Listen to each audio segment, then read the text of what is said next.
नमस्कार। अक्सर हम देखते हैं कि जो लोग बुद्धिमान माने जाते हैं, जिन्हें समाज समझदार, पढ़ा लिखा और तार्किक मानता है, वही लोग रूढ़ियों, अंधविश्वासों, आस्था और अतार्किक बातों में गहरी आस्था रखते हैं। हैरानी की बात यह है कि समाज के प्रतिष्ठित लोग केवल इन बातों पर विश्वास ही नहीं करते, बल्कि इसके समर्थन में मजबूती से खड़े भी होते हैं। इतना ही नहीं, ये लोग मान्यताओं, रूढ़ियों और अतार्किक विश्वासों को सही साबित करने के लिए तर्क गढ़ने की भी कोशिश करते हैं। आखिर ऐसा क्यों होता है? आज इस सवाल का जवाब इस वीडियो में समझने की कोशिश करेंगे। स्वागत है आपका चैनल थिंक विदाउट फियर में, जहां हम बिना डरे सवाल पूछते हैं, सोचते हैं और सच को समझने की कोशिश भी करते हैं। सबसे पहले समझते हैं कि इंटेलिजेंस यानी कि बुद्धिमत्ता का तार्किकता से क्या संबंध है। क्या ज़्यादा इंटेलिजेंट होने का मतलब ज़्यादा रैशनल होना होता है? जरूरी नहीं।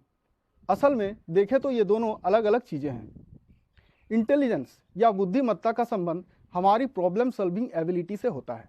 जो व्यक्ति ज़्यादा इंटेलिजेंट होता है, वह समस्याओं को जल्दी और आसानी से हल कर सकता है। उसकी मेमोरी अच्छी होती है और वह अपने गलत विश्वासों को सही साबित करने के लिए भी मजबूत तर्क देने की कोशिश कर सकता है। लेकिन रैशनैलिटी एक अलग गुण है। एक रैशनल, तार्किक और साइंटिफिक टेम्पर वाला व्यक्ति किसी भी बात को तर्क से सोचता है, एविडेंस के आधार पर परखता है और सिर्फ यही बात को स्वीकार ही नहीं करता, बल्कि उसे अपने जीवन में लागू भी करता है। ऐसा व्यक्ति अंधविश्वासों, रूढ़ियों और अतार्किक बातों को सही ठहराने के लिए रास्ते नहीं खोजता। इंटेलिजेंट लोग भी झूठी बातों पर विश्वास क्यों करते हैं, इसे समझने के लिए हमें ह्यूमन इवोल्यूशन को थोड़ा समझना होगा। इवोल्यूशन का सिद्धांत कहता है कि प्रकृति उन्हीं गुणों को बनाए रखती है जो सर्वाइवल के लिए जरूरी होते हैं। मानव विकास के इतिहास में अगर देखें तो सर्वाइवल के लिए हमेशा सच जानना जरूरी नहीं था, बल्कि इन बातों पर विश्वास करना ज़्यादा जरूरी था जिन्हें पूरा समूह मानता था। सभी जानवरों में इंसान ही ऐसा जीव है जो खुद कहानियां बनाता है और फिर उन्हीं कहानियों को सच मानकर उन पर विश्वास भी करता है।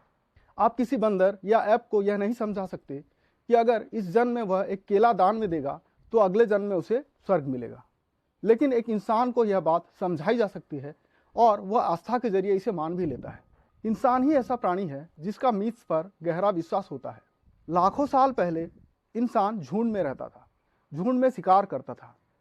झुंड से बाहर होना उसके लिए खतरनाक हो सकता था, इसलिए झुंड के नियम, कायदे और विश्वासों को मानना उसके लिए सबसे ज़्यादा जरूरी था। आज भी इंसान के भीतर वह सारे इवोल्यूशनरी ट्रेट्स मौजूद हैं जिसकी वजह से वह तर्कशील होने से ज़्यादा रूढ़िवादी बना रहता है, और कई बार रूढ़िवादी होना उसे ज़्यादा सुरक्षित भी लगता है। बुद्धिमान लोग अक्सर कहीं ना कहीं ये जानते हैं कि जो काम वो कर रहे हैं वो इरेशनल है, तार्किक बिल्कुल नहीं। इसके बावजूद भी वे इस सच्चाई को स्वीकार करना नहीं चाहते, और इस मनोवैज्ञानिक स्थिति को हम कॉग्निटिव डिसोनेंस थ्योरी की मदद से समझ सकते हैं। कॉग्निटिव डिसोनेंस थ्योरी को अमेरिकी सामाजिक मनोवैज्ञानिक लियन फेस्टिंगर ने प्रस्तुत किया था। कॉग्निटिव डिसोनेंस वह अवस्था है जब हमारे विचार यानी कि हमारे थॉट्स, विश्वास और व्यवहार आपस में एक दूसरे का विरोध करने लगते हैं। ऐसी स्थिति में व्यक्ति को मानसिक परेशानी होती है, एक तरह की असहजता, बेचैनी और आंतरिक तनाव महसूस होता है। इस डिस्कम्फर्ट को कम करने के लिए मानव का जो मस्तिष्क है वो अलग अलग रास्ते खोजता है। अक्सर सच्चाई को स्वीकार करने के बजाय उसे तर्कों से ढकने की कोशिश करता है। एक छोटे से उदाहरण से समझते हैं। समाज में हम देखते हैं कि हाईली एजुकेटेड लोग, यहाँ तक कि डॉक्टर्स भी सिगरेट स्मोकिंग करते हैं। उन्हें अच्छी तरह पता होता है कि स्वास्थ्य के लिए हानिकारक है, लेकिन जब उनसे पूछा जाए कि आप सिगरेट क्यों पीते हैं तो जवाब देते हैं, आजकल तो हर कोई सिगरेट पीता है, या फिर जवाब देंगे, एक दिन तो हर किसी को मरना ही है, तो सिगरेट छोड़ के क्या फ़ायदा। असल में यह वह स्थिति है जहां इंसान अपनी इरेशनल बातों को सामना नहीं करना चाहता और उस मानसिक डिस्कम्फर्ट से बचने के लिए उल्टे सीधे तर्क पेश करता है, जबकि सबसे बेहतर रास्ता होता कि वह अपने व्यवहार का परिवर्तन कर लेता, लेकिन वो ऐसा नहीं करता है। दार्शनिक एन रैंड का एक प्रसिद्ध कथन है, contradictions do not exist, whenever you think you see one, check your premises. अर्थात विरोधाभास वास्तव में अस्तित्व में नहीं होता है। जब भी आपको विरोधाभास दिखाई दे तो अपनी मूल धारणाओं यानी कि प्रेमिसेस की ओर जांच कीजिए।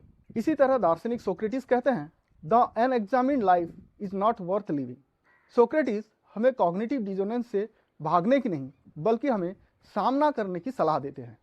क्योंकि स्वयं की जांच पड़ताल के बिना, तर्क और सत्य के बिना जीवन केवल आदतों और बहानों का संग्रह बनकर रह जाता है।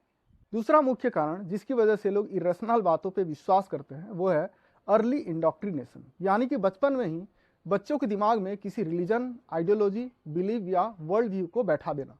हम जन्म लेते हैं होमोसेपियंस के रूप में, लेकिन हमारा जो धर्म, जाति, आस्था, देश, विचारधारा और ढेर सारा अंधविश्वास है वो हमें बचपन में ही थोप दिया जाता है।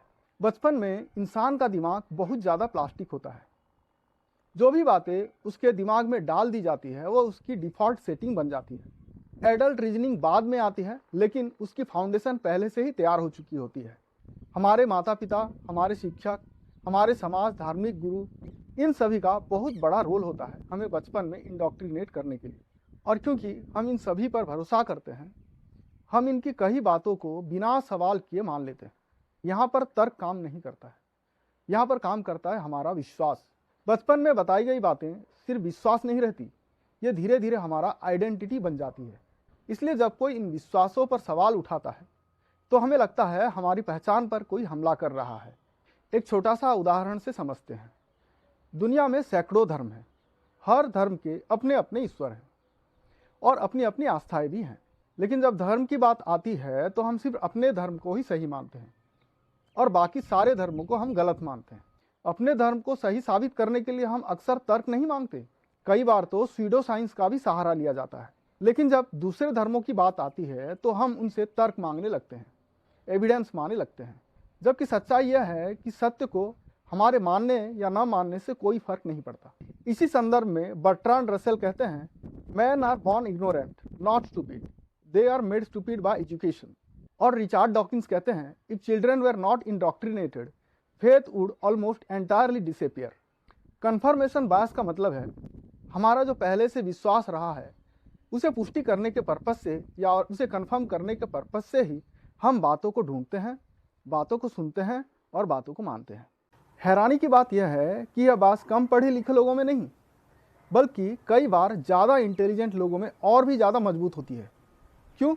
क्योंकि इंटेलिजेंट लोग ज़्यादा आर्गूमेंट ढूंढ सकते हैं, बेहतर भाषा में अपनी बात रख सकते हैं, कमज़ोर लॉजिक को भी स्मार्ट तरीके से पेश कर सकते हैं। यानी इंटेलिजेंस का उपयोग ट्रूथ को खोजने के लिए नहीं, बल्कि अपने बिलीव को बचाने के लिए होने लगता है। स्मार्ट लोग नए एविडेंस को न्यूट्रल होकर नहीं देखते, वो पहले से तय निष्कर्ष के लिए सपोर्ट ढूंढने लगते हैं। जो बात बिलीव के खिलाफ जाती है उसे इग्नोर किया जाता है, ट्रिवियल बताया जाता है या बायस सोर्स कहकर खारिज कर दिया जाता है, और जो बात बिलीव के पक्ष में होता है उसे बिना जांचे स्वीकार कर लिया जाता है। कन्फर्मेशन बायस इसलिए खतरनाक है क्योंकि हम सच्चाई से दूर रहते हैं। हमें लगता है कि हम रैशनल हैं, जबकि हम सिर्फ सेल्फ कंसिस्टेंट होते हैं। याद रखिए, a mind that only seeks confirmation never discovers truth. सच्चा रैशनल होने का मतलब है अपने बिलीफ के खिलाफ एविडेंस को भी ईमानदारी से देख पाना। ह्यूमन इवोल्यूशन में भावनाएं सर्वाइवल के लिए ज़रूरी थी। डर, लगाव, समूह से जुड़ाव, इन सब ने हमें जिंदा रखा। तर्क बाद में आया, भावनाओं को जस्टिफाई करने के लिए। इसलिए हमारा जो दिमाग है वो पहले फील करता है और बाद में थिंक करता है। इसी संदर्भ में सैम हैरिस कहते हैं, people don't form beliefs to get at the truth, they form beliefs to feel good. यानी हम सच जानने के लिए नहीं, बल्कि इमोशनल कंफर्ट पाने के लिए बिलीव बनाते हैं। और जब बिलीव बन जाता है तो हमारा जो दिमाग है वो लॉजिक का इस्तेमाल सच खोजने के लिए नहीं, बल्कि बिलीव को बचाने के लिए करती है। इसलिए रिचार्ड फेमैन चेतावनी देते हैं कि the first principle is that you must not fool yourself and you are the easiest person to fool. सबसे आसान व्यक्ति जिसे हम धोखा देते हैं वो अक्सर हम खुद होते हैं। जब इमोशन और आइडेंटिटी किसी बिलीफ से जुड़ जाते हैं तो तर्क खतरा लगने लगता है, एविडेंस दुश्मन बन जाता है और क्वेश्चनिंग को बिट्रियल समझा जाने लगता है। कुछ सच्चाइयाँ ऐसी होती हैं जो गलत नहीं होती, बस असहज होती हैं। कई लोग किसी बात को इसलिए नहीं मानते क्योंकि वह सही है, बल्कि इसलिए मानते हैं क्योंकि वो अथॉरिटी ने कहा है या फिर वो ट्रेडिशन से चली आ रही है। अथॉरिटी सवालों को रोक देती है, ट्रेडिशन उन्हें रिपीट कराती है। इमैनुअल कांट कहते हैं, have the courage to use your own reason. बचपन से ही हमें सिखाया जाता है, बड़ों से सवाल मत पूछो, गुरु की बात अंतिम है, परंपरा गलत नहीं हो सकती। धीरे धीरे ओबीडियंस को विजडम समझ लिया जाता है। बर्ट्रांड रसेल कहते हैं, unthinking respect of authority is the greatest enemy of truth. Tradition अक्सर यह नहीं पूछती कि कोई बात क्यों सही है, वह बस कहती है हमेशा से यही होता आया है तो यही सही है। लेकिन जो चीज़ हमेशा से चली आ रही है जरूरी नहीं कि वह हमेशा से सही भी हो। इसलिए जिद्दू कृष्णमूर्ति कहते हैं, tradition becomes our security and when the mind is secure it is in decay. Authority और ट्रेडिशन ये दोनों डाउट को दबाते हैं, फियर को पैदा करते हैं और आइडेंटिटी से जुड़ जाते हैं। इसलिए जब कोई सवाल उठाता है तो वह आइडिया पर नहीं व्यक्ति पर हमला समझा जाता है। लेकिन सच यह है कि ऑथोरिटी सच तय नहीं करती, ट्रेडिशन सच की गारंटी नहीं होती। कार्ल सागन कहते हैं, one of the greatest commandants of science is mistrust arguments from authority. Rational होना ऑथोरिटी या ट्रेडिशन को नकारना नहीं है। रैशनल होने का मतलब है ऑथोरिटी से सवाल पूछना, ट्रेडिशन को एविडेंस पर परखना और ओबीडियंस से ज़्यादा अंडरस्टैंडिंग को महत्व देना। इंटेलिजेंस हमेशा ह्यूमिलिटी नहीं लाती, कई बार इंटेलिजेंस एरोगेंस भी पैदा कर देती है। जब कोई व्यक्ति इंटेलिजेंट होता है तो उसे लगने लगता है कि उसकी जो बातें हैं, उसका जो समझ है वो दूसरों से बेहतर है। यही से प्रॉब्लम शुरू हो जाती है। बर्ट्रांड रसेल कहते हैं, the trouble with the world is that the stupid are cocksure and the intelligent are full of doubt. लेकिन जब इंटेलिजेंस के साथ ईगो जुड़ जाता है तो डाउट गायब होने लगता है। एरोगेंस का मतलब यह नहीं कि इंसान ज़्यादा जानता है, एरोगेंस का मतलब यह है कि वह सीखना ही बंद कर देता है। इसलिए सोक्रेटिस कहते हैं, the only true wisdom is in knowing you know nothing. Intelligent व्यक्ति अपनी गलती मानने में हिचकता है, दूसरे व्यू पॉइंट्स को कमतर समझता है और अपने बिलीफ्स को लॉजिक से बचाता है। यही इंटेलिजेंस जब ह्यूमिलिटी के बिना होती है तो वह कन्फर्मेशन बायस को और ज़्यादा मजबूत कर देता है। सबसे खतरनाक एरोगेंस यह होता है जब हमें लगने लगता है कि हम कभी इरेशनल हो ही नहीं सकते। रैशनल इंटेलिजेंस का मतलब है मैं गलत हो सकता हूँ, यह स्वीकार करना, अपने बिलीफ के खिलाफ एविडेंस सुनना और सीखने की क्यूरियोसिटी बनाए रखना। आइजैक न्यूटन कहते हैं, what we know is a drop, what we don't know is an ocean. Intelligence जब ह्यूमिलिटी से जुड़ती है तभी जाकर वो विजडम बनती है। अब जानते हैं रैशनल यानी कि साइंटिफिक टेम्पर क्यों जरूरी है। साइंटिफिक टेम्पर हमें चमत्कार, स्यूडो साइंस, अफवाह और झूठ से बचाता है। चाहे हेल्थ हो, एजुकेशन हो या सोशल इश्यूज हो, इरेशनल सोच गलत डिसीजंस दिलवाती है। जो लोग सवाल नहीं पूछते उन्हें आसानी से धर्म के नाम पर, देश के नाम पर और डर दिखाकर कंट्रोल किया जा सकता है। साइंस, डेमोक्रेसी और ह्यूमन राइट्स सब रैशनल सोच पर ही खड़े हैं। बिना साइंटिफिक टेम्पर सोसाइटी स्टैग्नेंट हो जाती है, ट्रेडिशन ट्रूथ से ज़्यादा पावरफुल हो जाती है। साइंटिफिक टेम्पर कंफर्ट नहीं देता है, क्लैरिटी देता है और क्लैरिटी हमेशा फ्रीडम की तरफ ले जाती है।